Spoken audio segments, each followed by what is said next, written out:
네. 자, 저번 시간에 원래는 이제 세 개를 하려고 하다가 좀 제가 버튼을 뭐 잘못 눌렀는지 이제 이게 꺼졌어요. 네, 꺼지는 바람에 이제 끝내기가 되는 바람에 이제 그렇게만 이제 올렸습니다. 네, 올렸고 그래서 이제 지금 주제를 두 개, 원래 이제 한 세 개 정도씩 이렇게 하려고 그랬는데 두 개의 주제로만 일단은 한 편이 나갔기 때문에 뭐 이게 두 개씩 이렇게 이제 진행해서 조금 짧은 걸로 만드는 게 이 템포에 맞지 않을까 생각에 앞에 게 이제 두 개로 이제 강의가 이루어졌기 때문에 그래서 이제 두 개를 한 편으로 해서 올리도록 하겠습니다. 먼저 이제 추론의 방식입니다. 위에 있는 두 가지는 했었고요. 이제 추론의 방식입니다. 이제 추론의 방식은 자, 네. 먼저 특허법입니다. 자, 특허법은 자 이제 우리가 출원 서류가 어떻게 되죠? 예, 그리고 명, 요 이렇게 되는 겁니다. 출원서 들어가겠고 거표지, 명세서, 도면, 요약서 이렇게 들어가겠죠. 이제 명세서에는 이제 뭐 발명의 설명, 청구 범위가 있겠고, 그죠? 자, 실용실험법도 어떻게 됩니까? 출명 도요입니다. 이걸 왜 쓰죠? 그냥 똑같은데, 네, 요거는 좀 구분이 좀 필요해서 여기서는. 네, 그리고 이제 디자인은 출원서 들어가고 도면 들어가고, 예, 예, 도면 들어가고, 도면이 이제 실질적으로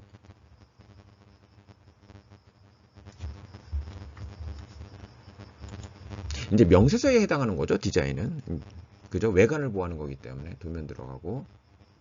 그리고 이제 사진이나 견본으로 대용할 수 있죠. 자, 상표 같은 경우는 이제 출원서 들어가고, 그 다음에 이제 여기 견본 들어가겠죠. 네. 이렇게 이제 들어갑니다.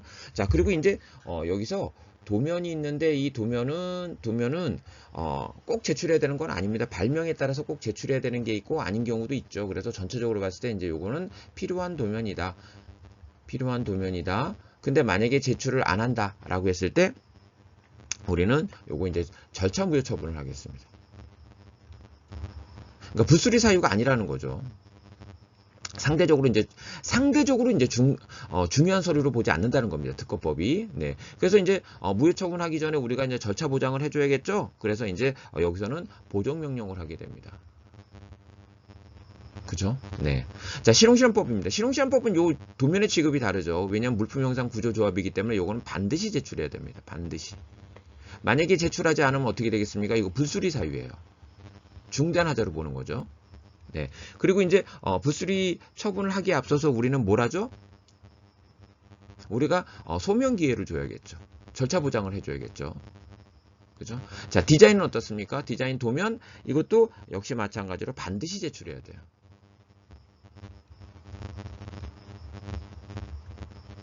그죠? 만약에 제출을 안 하면 어떻게 되죠? 요거는 이제 출원일 인정사유. 예, 그리고 이제 반려 처분이 되겠죠.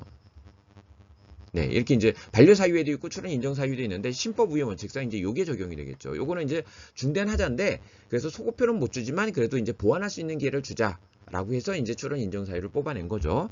그다음에 이제 상표법은 자 이제 견본 제출해야겠죠. 물론 이제 시각성이 없는 상표인 경우에는 이제 견본에 준하는 것들이 이제 기재가 돼야겠지만 네, 견본은 반드시 제출이 돼야겠죠. 근데 만약에 제출이 되지 않는다면 네, 요거 이제 출원이 인정 사유가 된다. 출원 1 인정 사유가 된다. 라는 거죠.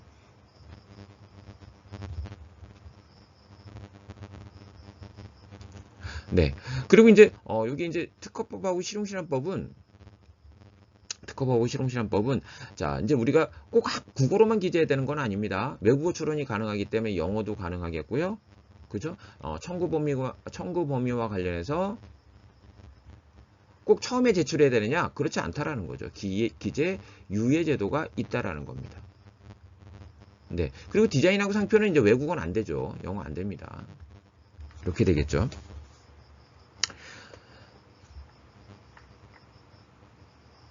자, 그리고 이제 여기서 지금 출원이 인정 사유 같은 경우는 어떻게 하죠?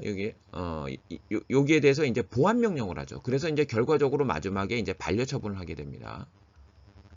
그 대신 여기는 이제 소명 기회를 주는 게 아니라 보완 명령을 하겠죠. 보완할 수 있는 기회를 주겠죠. 네. 그래서 쭉 보시면 거기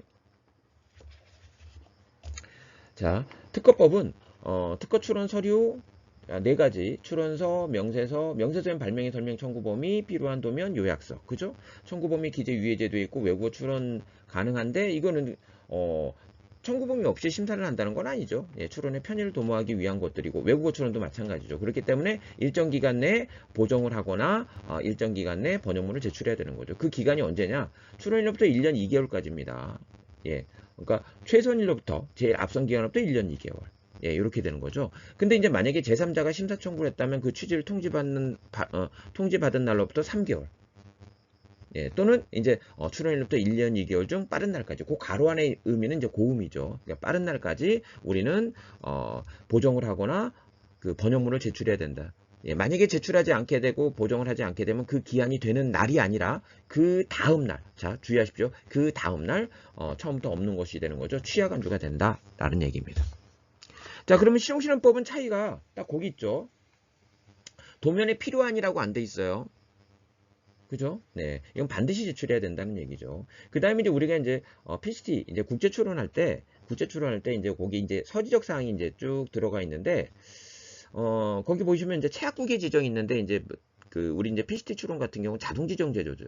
예, 디자인하고 상표와는 다르게 자동 지정 제도이기 때문에 옛날엔 지정국을 지정했죠.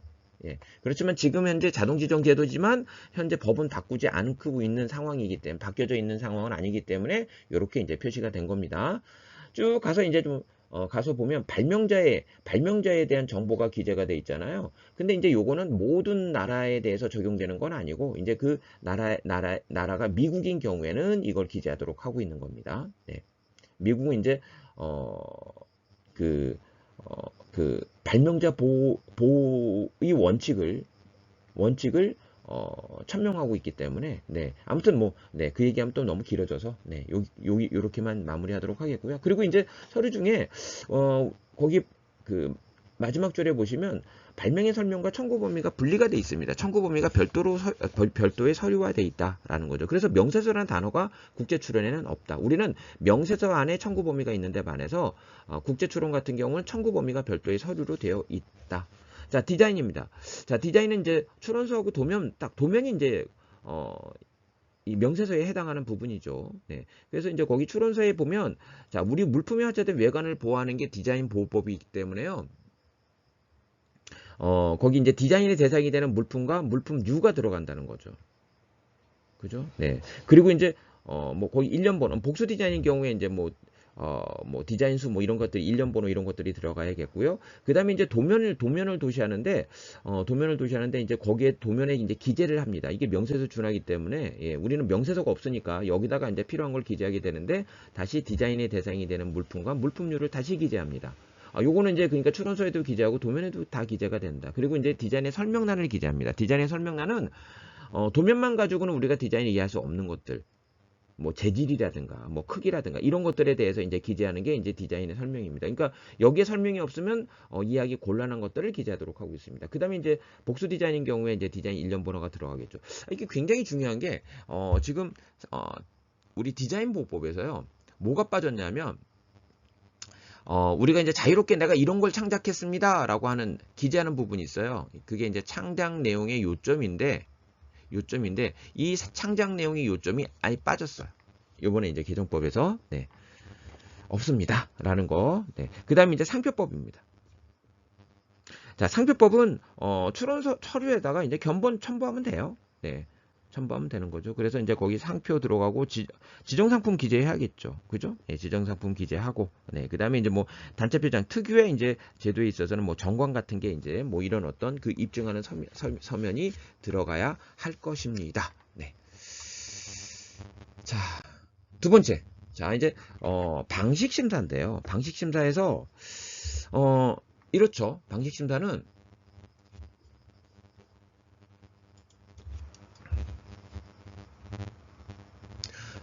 방식 심사는 중대한 하자가 있으면 불수리, 반려처분하죠. 그죠? 네. 그러면 이제, 그 다음에 경미한 하자가 있으면 절차무효. 이게 딱 얘네들이 이제 법정화 시켜놨죠. 그죠? 딱 요거만 중대한 하자로서 이제 불수리 처분하는 거죠. 예, 좀 이게 그 무효 쪽은 이제 러프하게 뭐 행대방수 이렇게 돼 있고, 네. 자, 그리고 이제 이 사유에 해당하게 되면 어떻게 되죠? 소명 기회를 준다는 거죠. 소명 기회. 그죠? 네. 그리고 이제 만약에 치유가 안 되면 어떻게 되겠습니까? 그러면 이제 반드시 반려해야겠죠. 이렇게 된다는 겁니다.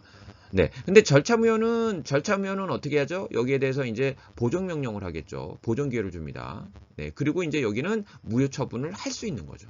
이거 기속적 행정행위가 아닌 재량적 행정행위로 해놓고 있습니다. 무효캔. 이렇게 되는 거죠. 그죠? 자, 그런데 이제 우리 특허법하고 실용실험법과는 다르게, 물론 이제 특허법 실용실험법에서도 국제 출원은 이런 형태로 되어 있어요. 예, 이런 형태로 되어 있지만, 우리 이제 국내 출원에는 이런 게 없다. 여기 국내 출원을 정의한 거니까, 네. 뭐가 있냐면, 이 불수리 사유에 해당하는 거, 반려 사유에 해당하는 것 중에, 이게 소명 기회를 주는 것은, 그냥 이렇다라는 걸 밝히는 거지 그 내용을 바꿀 수 있는 건 아니잖아요. 이게 그러니까 제대로 이제 출원인을 보호할 수 없다 이렇게 판단이 된 거예요. 그래서 중대한 하자 중에서 예, 일부를 출원인 인정 사유로 뽑아서 만듭니다. 네. 그래서 이제 무슨 기회를 주는 거예요? 보완 기회를 주는 거예요. 그래서 만약 여기서 보완이 됐다 그러면 언제 이 보완서 제출한 날을 출원일로 인정을 한다. 그러니까 소급표는 못 준다. 예, 소급표는 못 준다. 예, 왜? 중대한 하자이기 때문에 그 대신 바꿀 수 있는 기회는 주겠다. 그리고 만약에 여기서 보완이 안 되게 되면 어떻게 되죠? 이때는 이제 반려해야겠죠. 근데 이것도 출원인의 이익을 위해서 이제 별도로 구분한 거니까 이것도 반려 머스트가 아니라 캔으로 해놓고 있어요. 재량적 행정행위로 해놓고 있다. 이런 출원인 인정사유. 그러니까 중대한 하자 중에 보완 기회를 줘서 출원인의 이익을 보호하려고 하는 예, 그런 그 출원인 인정제도를 어디에 두고 있다? 디자인하고 상표법에 두고 있다. 디자인하고 상표법에만 이 규정이 있다. 지금 특허 실용실험법에는 없다라는 겁니다. 자, 그래서 여러분들 이제 교재를 보시면서 보면 자, 그렇죠. 지금 제가 다 얘기를 했던 겁니다. 예. 그래서 거기 디자인을 보시면 출원인 인정 사유가 예. 자, 여기다 쓸까요? 디자인의 경우에는 자, 취지 표시 불명확한 경우죠. 여기서 이제 취지할 때 취. 네. 취지할 때 취. 그다음에 이제 출원인의 성명 등이 기재가 없는 거죠. 네, 이게 성명할 때 성. 그다음에 도면 등을 미제출한 경우, 도면할 때 도. 한글로 미기재한 경우. 그죠? 여기. 이렇게 해서 이제 취지할 때 취자, 성명할 때 성자, 도면할 때 도자, 한글할 때 한자. 그러면 우리 두 문자로 한성도치가 되는 거예요. 그렇죠? 여기에 해당하는 경우는 어떻게 돼요? 네, 여기에 해당하는 경우에 거기 이제 절차를 보시면 특허청장은 이제 보완 명령을 해야겠고요. 여기에 해당하면 그때 이제 그 보완 명령에 따라서 이제 보완이 되게 되면 보완서가 이제 도달한 날. 보완서 제출일이 이제 출원일로 인정이 된다는 거고요. 보완이 안 되면 이제 반려 가능하겠죠. 캔이라고 말씀드렸죠. 출원인의 이익을 위해서 이렇게 구분했으니까. 자, 디자인보다 상표법이 이제 사실 먼저 개정이 됐던 부분인데요. 상표법도 거기 취지 표시가 불명확한 경우 취지할 때 취자, 출원인 성명 등이죠. 네, 성자. 그리고 이제 상표가 없는 경우, 인식할 수 없을 만큼 불선명한 경우, 그 다음에 지정 상품이 기재되지 않은 경우. 그죠? 네, 그 다음에 이제 한글로 기재되지 않는 경우. 그래서 거기 취지할 때 취자, 성명할 때 성자, 상표할 때 상자, 거기 이제 중간에, 동그라미 3번에 이제 중간에 인식할 수 없는 정도도 역시 마찬가지죠. 그래서 인식할 때 인자. 그리고 이제 지정 상품할 때, 상품할 때 그 품자. 예, 그 다음에 한글할 때 한자. 네. 이렇게 이제 두 문자를 따면, 한인, 성취, 상품, 이렇게 됩니다.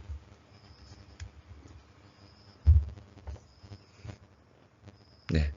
자, 요 사유에 해당했을 때는 요 사유에 해당했을 때는 어떻게 한다?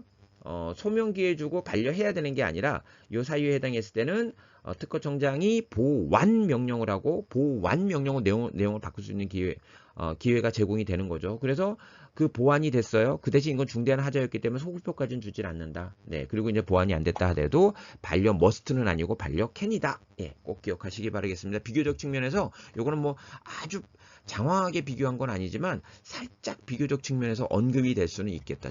충분히 살짝 디자인 상표법 시험 문제 내면서 특허법 시험 문제 내면서 이제 비교적 비교하는 지문으로서 한두 지문 정도가 들어갈 수 있다. 저는 그렇게 생각합니다. 자, 그래서 이번 시간 여기까지 마치도록 하겠습니다. 감사합니다.